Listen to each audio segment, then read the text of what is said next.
地球の皆さんこんにちは。ウルトラマンタイガを見るとき、ボイスドラマはマスト。どうも、月くんです。今日は生まれた星は違っていても共に進む場所は一つ、トライスクワッドの動画です。ウルトラマンタイガ、ウルトラマンタイタス、ウルトラマンフーマの3人の個別の動画もいつか出しますけど、個性が溢れまくっている3人が出会うまでの過去を軽く振り返って、出会い、そして3人が地球にやってくるまでの解説をやっていこうと思います。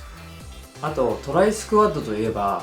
ぶっ飛んだ頼もしい地球人がもう一人メンバーにいますけど、それはウルトラマンタイガの解説動画で触れるとして、今回は3人のウルトラマンの出会いと地球に来るまでの動画です。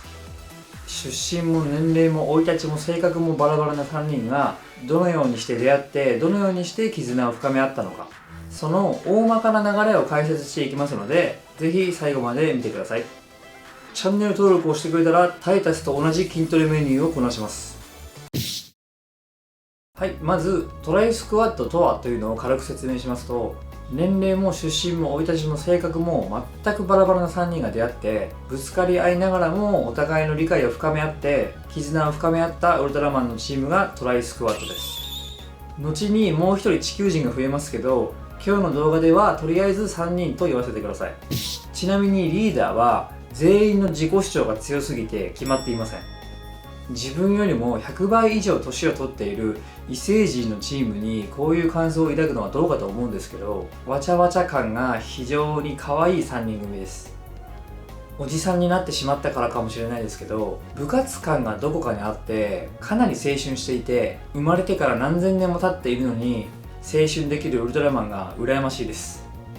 ウルトラマンタイガは初登場時で4800歳で M78 星雲出身。ウルトラマンタイタスは初登場時で9000歳で U40 の出身。ウルトラマンフーマは初登場時で5000歳で惑星 O50 出身となってます。まずは3人それぞれの出会うまでの生い立ちなどを解説していきます。一人一人掘り下げた詳しい解説は個別の動画でしますので、ざっくり説明しますと、ウルトラマンタイガはご存知の通りウルトラマン太郎の息子で、ウルトラの父ことウルトラマンケンの孫ですので、超エリート家系のお坊ちゃんです。性格は熱血系なんですけど、育ちがいいですので素行が非常に良くてとってもいい子です。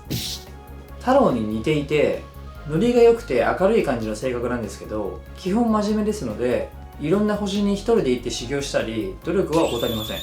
ウルトラマン太郎の息子って言われたり半人前扱いされるのがとにかく嫌で、早く強くなりたい、早く一人前になりたいっていう思いがとにかく強くて、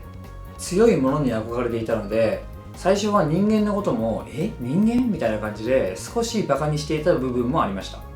ウルトラマンタイタスも個別動画出しますのでざっくり説明しますけど、タイタスはザ・ウルトラマンに出てきたタイタスと同じ U40 出身のウルトラマンジョーニアスたちと戦った敵の勢力側のウルトラ人の血を引いてるんですよ。端的に言うと反逆者の血が入ってるんですよ。だから体に黒色が入ってるんですけど、それが本人を非常に苦しめていて、ウルトラマンに変身すると嫌でも自分の血筋に改めて気づかされて、もちろんタイタス本人は全く悪くないんですけど、自分に対して罪悪感を抱いてしまっていました。だから変身することを非常に嫌がっていて、タイガとは違った形で血筋で悩まされていた一人でした。3人の中では一番年上で経験も豊富で精神的に一番大人な性格をしています。礼儀正しい筋トレ好きの紳士という感じで、頭もいいインテリマッチョです。ウルトラマンフーマについても個別の動画で詳しく解説するとして、今回はざっくりなんですけど、フーマの親は他の星から O50 の戦士の頂に挑んでリタイアして逃げ帰ったんですけど、母星には帰れずそのまま O50 に住み続けた異星人でした。だからフーマン自体の出身は O50 なんですけど、血筋は全く違う星のものです。そのせいで生まれてからずっと負け犬の子と言われてバカにされ続けて育ってきたので、フーマンもまた他の2人と同じく血筋に悩まされていました。だから最初は結構フーマはやさぐれていて、他2人に比べて育ちも恵まれていた方ではないですので、ちょっと不良チックというかやんちゃな性格をしています。はい、ざっと出会う前の3人はこんな感じだったんだよというのをほんと軽く説明したんですけど、本当は個々の人生にめちゃめちゃ大きな影響を与えている友人とかが存在するんですけど、いずれ個別の動画で詳しく解説します。そんな3人がどのようにして出会ったかと言いますと、宇宙警備隊候補生だったタイガは当時、早く一人前になりたい、早く強くなりたいという思いが強すぎて、命令を無視してしまったり、仲間も強いやつじゃないと意味がないみたいな感じで、常に一人の力でどうにかしようとしてしまう感じでした。そういう精神的未熟さが原因で、ウルトラマン太郎からも宇宙警備隊として認めてもらえていなくて、メビウスとか光からもそんなんじゃあかんでみたいな感じでちょっと注意されたりみたいな感じの日々を送りつつも、太郎からタイガスパークをもらって、ちょっと視野が狭いから U40 にでも行っていろいろ学んできなさいみたいな感じで言われて、成長するための旅に出ます。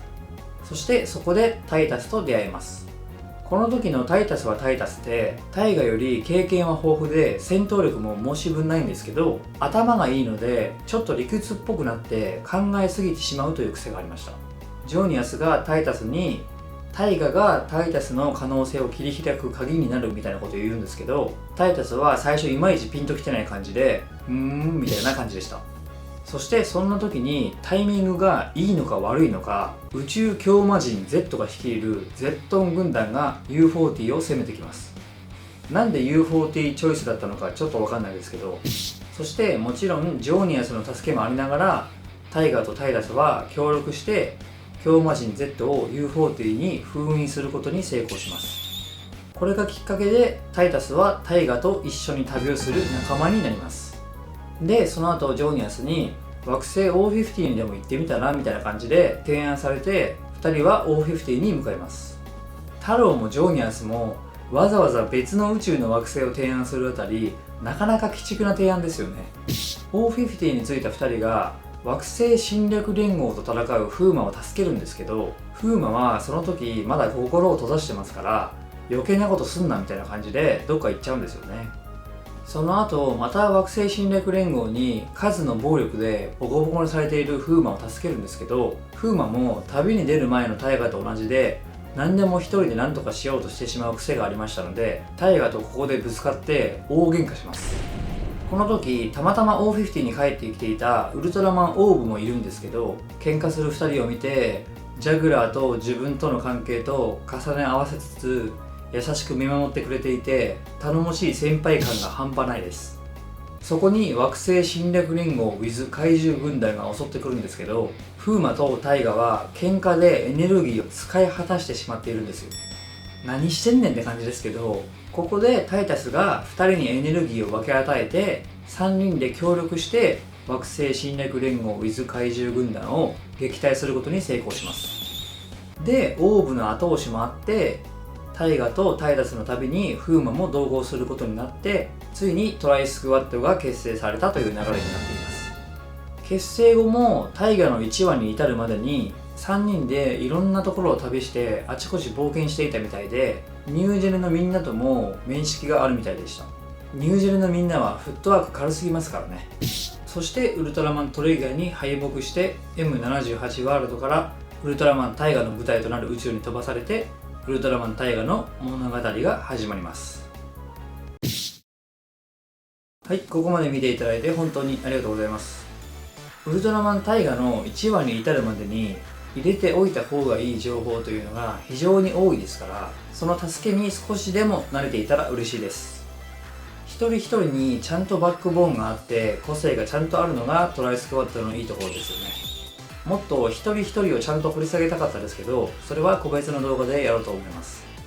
ウルトラマンタイガを見る際は、ウルトラヒーローズエキスポザ・ライブウルトラマンタイガ第1部トライスクワットを見ておいて、つぶらやプロ様の公式 YouTube で公開されているボイスドラマと並行して本編を見ていくと最高に楽しめますので、まだ見てない方には超おすすめです。